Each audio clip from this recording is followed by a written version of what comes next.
Shalom, bagaimana kabarnya?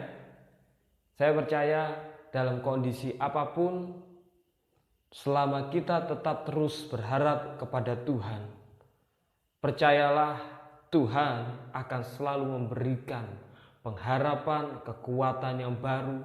Tuhan akan memberikan jalan keluar, Tuhan akan memberikan mujizat demi mujizat yang Tuhan akan sediakan, Tuhan akan nyatakan di dalam kehidupan setiap kita sebagai anak-anak Tuhan.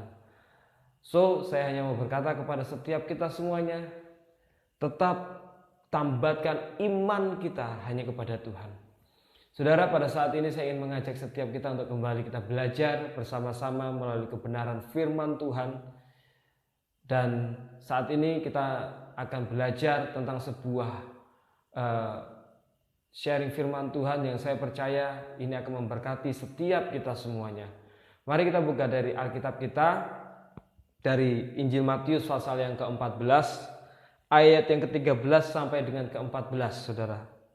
Dan saya akan bacakan buat saudara. Alkitab berkata begini: Setelah Yesus mendengar berita itu, menyingkirlah ia dari situ dan hendak mengasingkan diri dengan perahu ke tempat yang sunyi. Tetapi orang banyak mendengarnya dan mengikuti dia dengan mengambil jalan darat dari kota-kota mereka.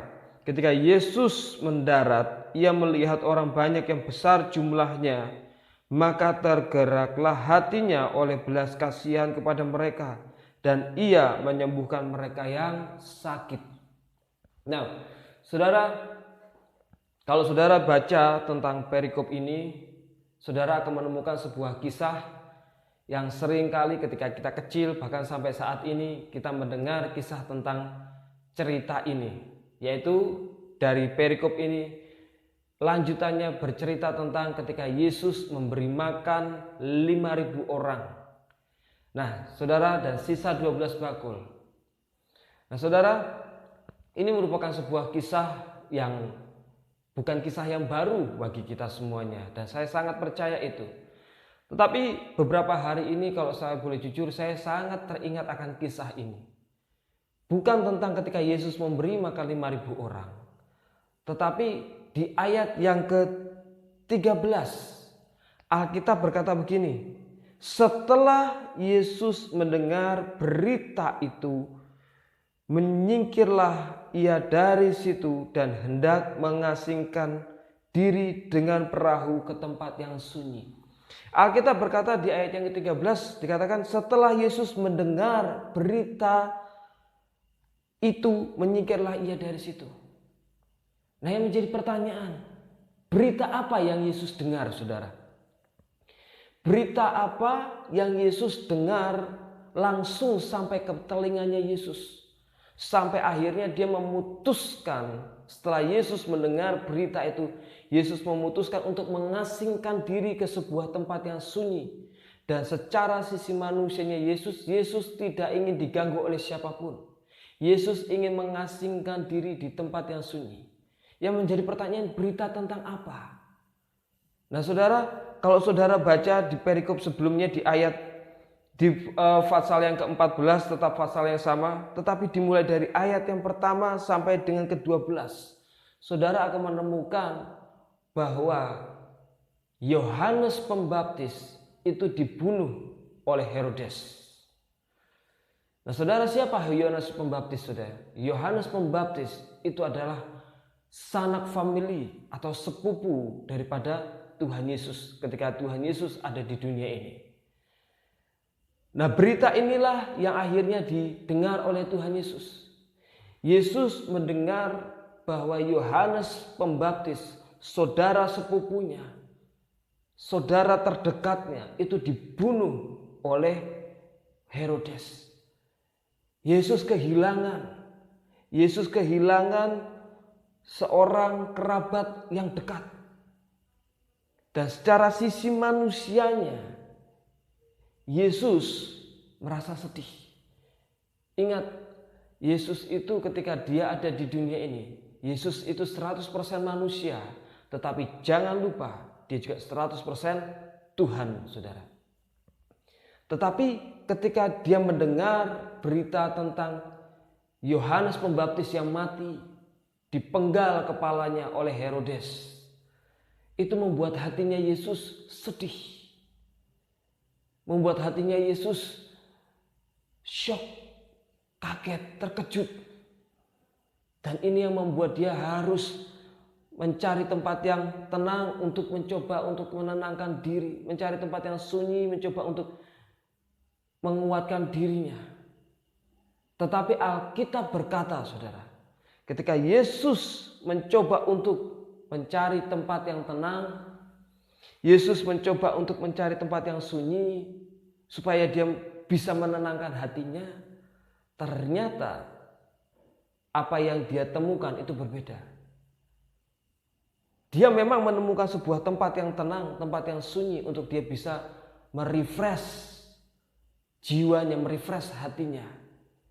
Tetapi Alkitab berkata, orang banyak mendengar bahwasanya Yesus pergi ke suatu daerah itu, ke tempat yang sunyi itu, dan mereka berbondong-bondong melalui jalan darat ingin berjumpa dengan Yesus. Dan jelas akhirnya mereka bisa berjumpa dengan Yesus dan Yesus tidak bisa menemukan tempat yang tenang. Nah saudara, ketika saya teringat akan kisah ini, Roh Kudus memberikan sebuah pengertian di hati saya. Apa itu pengertian saudara? Saudara, pengertiannya adalah begini. Tuhan itu Tuhan yang sangat mengasihi kita. Tuhan itu adalah Tuhan yang sangat mencintai kita. Tuhan itu adalah Tuhan yang sangat menyayangi kita. Dan Tuhan itu adalah Tuhan yang selalu memperhatikan kita. Dan kita tahu ada sebuah tindakan dari cinta kasihnya Tuhan dalam kehidupan kita. Dalam kehidupan setiap kita sebagai anak-anak Tuhan, yaitu melalui apa? Melalui pengorbanannya di kayu salib. Melalui anugerah demi anugerahnya. Tetapi ingat, Tuhan itu adalah Tuhan yang tidak suka memanjakan anak-anaknya. Yesus pada waktu dia mendengar berita bahwa sepupunya mati dibunuh, dia sedih. Tetapi saudara, ketika dia hendak mencari tempat yang sunyi, dia harus menemukan sebuah kenyataan yang berbeda, yaitu apa? Dia harus melayani begitu banyak orang yang terus mengikuti dia, mencari dia, berbondong-bondong banyaknya. Dan ingat, lihat di Alkitab, tidak ada satu patah kata pun yang keluar dari mulut Yesus tentang sungut-sungut, tentang berkeluh kesah. Yesus tidak berkata, kenapa kalian tidak mengerti akan hatiku yang lagi sedih. Tidak. Yesus tetap memutuskan untuk melakukan kehendak Bapanya. Dia melayani begitu banyak orang. Dia mendoakan orang-orang yang sakit, dan Alkitab berkata orang-orang yang sakit ketika saat itu sembuh. Bahkan ketika mereka kelaparan, Yesus memberi mereka makan. Semuanya diberi makan dan sisa 12 bakul. Saudara, kalau kita memutuskan kita ingin mengikuti Tuhan, kalau kita memutuskan kita ingin terus setia kepada Tuhan, kita memutuskan kita ingin terus melayani Tuhan selama kita hidup, saya mau berkata kepada saudara, jangan hidup sebagai anak-anak Tuhan yang cengeng. Jangan hidup sebagai anak-anak Tuhan yang terus mengasihani diri kita sendiri, saudara. Yesus, ketika dia tahu bahwasanya dia hatinya sedang sedih, tetapi akhirnya yang dia lihat banyak orang begitu membutuhkan dia. Dia tetap mencari perkenan Bapa. Dia melakukan apa yang Bapanya ingin untuk dia lakukan. Nah saudara, saya ingin mengajak saudara untuk membuka ayat yang terakhir, yaitu dari Yosua pasal yang pertama. Ayat yang terakhir saudara, Yosua pasal yang pertama. Yosua pasal yang pertama dikatakan begini.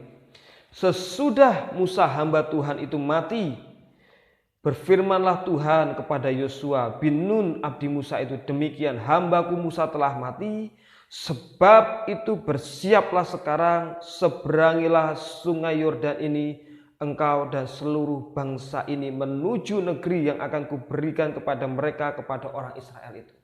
Saudara, hal yang sama juga dialami oleh Yosua. Yosua dengan Musa itu sangat dekat. Yosua begitu loyal, begitu setia terhadap Musa. Dan ketika dia mendengar berita tentang kematian Musa langsung dari Tuhan, Yosua sedih. Tetapi Tuhan lihat sifat Tuhan. Tuhan tidak berkata, oh iya Yosua, kamu telah kehilangan Musa. Saya sebagai sang penciptanya, saya sebagai penciptanya Musa, saya turut berduka. No. Tuhan tidak peduli dengan hal itu dalam tanda kutip. Apa yang Tuhan katakan? Yosua, sekarang Musa sudah mati. Sekarang kamu ganti sebagai pemimpin buat bangsa Israel. Sekarang juga kamu harus mengajak mereka menyeberangi sungai Yordan. So perhatikan sifat Tuhan. Tuhan itu Tuhan yang mengasihi, Tuhan yang mencintai. Tapi Tuhan bukan Tuhan yang memanjakan kita. Tuhan adalah Tuhan yang mendidik kita. Tuhan sengaja melakukan itu. Tuhan sengaja melakukan itu. Kenapa? Karena Tuhan tidak ingin setiap anak-anaknya lumpuh dengan yang namanya kesedihan dari hidupnya sendiri. Tuhan menginginkan setiap anak-anak Tuhan itu kuat dan teguh.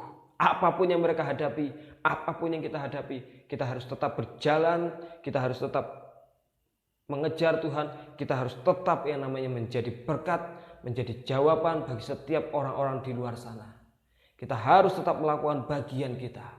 Dan percayalah kalau kita belajar memiliki sikap hati yang seperti itu, saudara dan saya akan terus bisa berlari menyelesaikan apa yang Tuhan percayakan di dalam kehidupan kita ini. Sampai di sini sharing firman Tuhan, saya percaya ini semua akan memberkati kita. Terima kasih dan Tuhan Yesus memberkati.